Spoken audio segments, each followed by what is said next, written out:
আজ লাঞ্চের মেনুতে ডিনারের আয়োজন। এই দেখো, পালং শাক নিয়েছি, আলু ডুমো করে কাটা, পেঁপে, গাজর, বিনস, গোটা পেঁয়াজ, এখানে নিয়েছি টমেটো আর পেঁয়াজ কুচি, আদা কুচি, রসুন কুচি, আর নিয়েছি গোটা গরম মশলা আর গোলমরিচ। আরও একটা জিনিস আছে, সেটা হচ্ছে কয়েক টুকরো ক্যাপসিকাম, আর নিয়ে নিলাম বেশ কয়েকটা কাঁচা লঙ্কা। কড়াই বসিয়ে সাদা তেল দিয়ে ডুমো করে কেটে রাখা আলু ভাজতে বসিয়ে দিলাম। তারপরে ভাজতে বসালাম পেঁপে। খুব ভালো করে এগুলো ভাজবো না, জাস্ট হালকা নাড়াচাড়া করে এগুলোকে ভেজে নেব। ভেজে তুলে নিলাম। এদিকে দেখো, গরম জল ফুটছে কিন্তু আমার। আলু আর পেঁপেগুলো সেদ্ধ করার জন্য গরম জলের মধ্যে দিয়ে দিলাম, আর দিলাম নুন দিয়ে এবার এগুলো সেদ্ধ করার জন্য ছেড়ে দিলাম, ঢাকা দিয়ে দিলাম।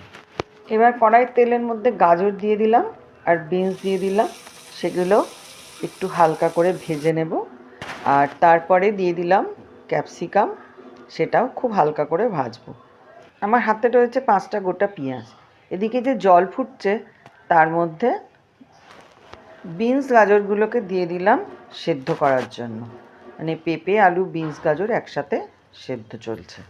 এবার কড়াইয়ে অল্প তেল দিয়ে গোটা গরম মশলাটা আর গোলমরিচ ফোড়ন দিয়ে দিলাম।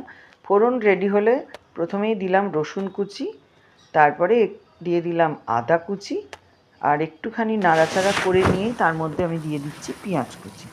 এবার এগুলো হালকা ভাজবো।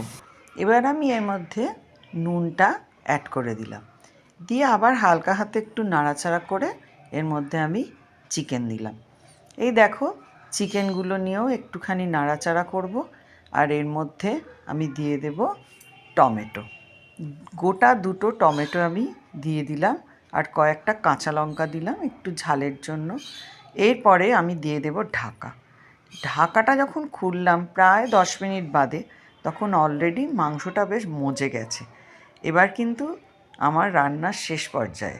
এই যে টকবক করে বিনস গাজর সমস্ত ফুটছে, এর মধ্যে আমি চিকেনটা দিয়ে দেব। চিকেনগুলো এবার ওই আলু পেঁপে গাজর বিনস এর সাথে সেদ্ধ হতে থাকবে। আর এর মধ্যে ফেলে দিচ্ছি আমি পালং শাক। পালং শাকটা তো অনেকটা একাটি, সেটাকে একটুখানি খুন্তি দিয়ে চেপে চেপে দিলাম ঢাকা। তারপরে যখন ঢাকা খুলেছি, দেখো পালং শাক একদম মজে গেছে। এবার আমি এর মধ্যে ক্যাপসিকামগুলো দেব একদম শেষে। এরপরে আর বেশিক্ষণ আমি ফোটাবও না। আর এর মধ্যে আমি অ্যাড করলাম মাখন।